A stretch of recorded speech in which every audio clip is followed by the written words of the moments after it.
Hello friends, কেমন আছো সবাই? আশা করি সবাই ভালো আছো। তো ফ্রেন্ডস, আমি আজকে আবার চলে এসেছি আরেকটা নতুন ভিডিও নিয়ে। আজকে আমি বানাবো ঢেঁকি শাকের চচ্চড়ি। তো আমি কিভাবে ঢেঁকি শাকের চচ্চড়িটা করি আপনাদের সাথে আমি শেয়ার করব। এই যে ঢেঁকি শাক, এগুলোকে ধুয়ে কেটে নিয়েছি, এই যে। তারপর এর মধ্যে আমি দেব কাঁঠাল গুটি দেব, তারপর দেব বেগুন আর আলু। এই যে কাঁঠাল গুটি, এটাকে আমি ছুলিয়ে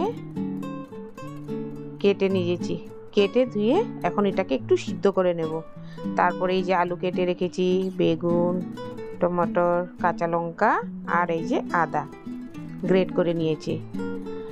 তো প্রথম আমি কড়াইটা বসিয়ে দিয়েছি, ওর মধ্যে দিয়ে দিয়েছি সরষের তেল, ওর মধ্যে দিয়ে দেব শুকনো লঙ্কা, তারপর দিয়ে দেব গ্রেট করা আদা, দিয়ে একটু নাড়িয়ে নেব।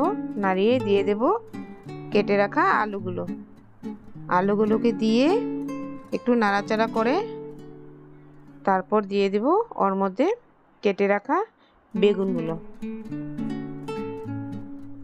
বেগুনগুলো দিয়ে দিয়েছি, দিয়ে একটু নাড়িয়ে নেব। নাড়ানোর পর ওর মধ্যে দিয়ে দেব টমেটো আর কাঁচা লঙ্কা দিয়ে নাড়িয়ে নিয়েছি।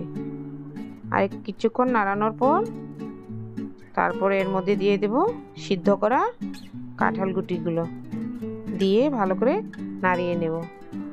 নাড়ানোর পর কিছু মশলা দিয়ে দেব, নুন দিয়েছি, আর দেব হলুদ গুঁড়ো, আর দেব জিরা গুঁড়ো, দিয়ে নাড়িয়ে তারপর দিয়ে দেব কেটে রাখা ঢেঁকি শাকগুলো, দিয়ে ভালো করে নাড়িয়ে নেব। এটা একটু কম আঁচে করব। তারপরে কিছুক্ষণ ভাজার পর দিয়ে দেব পেস্ট করা সরষেটা দিয়ে ভালো করে নাড়িয়ে নেব। এটা একটু ঢাকা দিয়ে বানাবো আমি। এই যে ভেজে নিলাম,